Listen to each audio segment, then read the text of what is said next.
Pourquoi est-ce que j'aime partager sur les plantes en lien avec les éléments? C'est parce que le jour où j'ai appris, alors au départ pour moi c'était à travers la médecine chinoise que j'ai commencé à apprendre l'énergie de chaque élément. Ça a vraiment révolutionné ma vie. Ça m'a permis de comprendre vraiment les personnes qui m'entouraient d'une façon différente. Ça m'a permis de voir les dominantes dans chaque personne et tout d'un coup d'avoir plus d'acceptation pour l'autre. Par exemple, moi je suis une personne très terre et on regardera les qualités de la terre plus tard, mais je me suis retrouvée beaucoup dans ces qualités-là, mais aussi dans son déséquilibre. Et j'ai compris à ce moment-là à quel point partager ma vie avec une personne qui était davantage de type eau, ça m'a permis d'être nourrie en profondeur, d'apporter de la douceur, de la souplesse à ma terre, à ma personnalité, de trouver plus de fluidité dans ma vie. Et en retour, j'ai vu comment je pouvais nourrir cette personne avec ma terre dans son eau, à apporter justement plus de stabilité, plus de structure dans une eau qui peut être un peu trop fluide et qui a tendance à se disperser. Comment est-ce qu'on se complémentait l'un et l'autre, comment on se nourrissait l'un et l'autre. Également, j'ai pu voir comment, dans ma constitution, je manquais de feu et que quand le feu se présentait à moi, c'était davantage dans un excès de feu, dans de l'inflammation.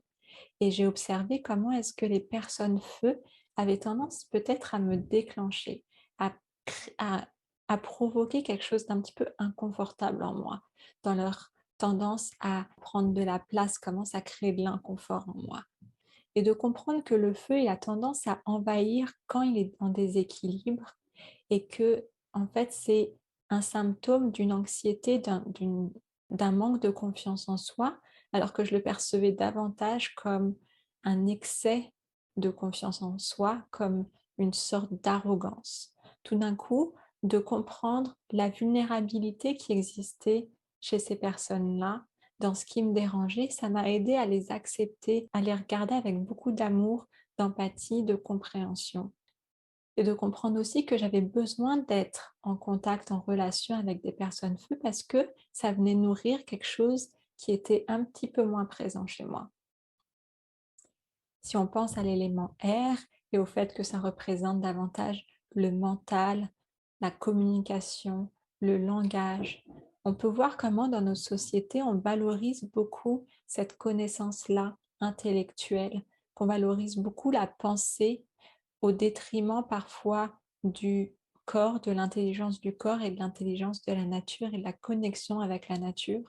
Alors à nouveau, c'est une façon de comprendre comment regarder les 4 éléments de façon holistique, de façon complémentaire, de comprendre que ce sont 4 forces qui sont présentes en tout et qui ont besoin d'être présentes ensemble. On ne peut pas prendre l'une et isoler l'autre.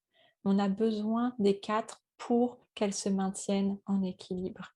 Alors pensez à comment est-ce qu'on peut évoluer en tant que collectivité vers une connaissance, une sagesse qui est davantage incarnée dans le corps, qui est davantage équilibrée, qui n'est pas que dans l'intellectuel.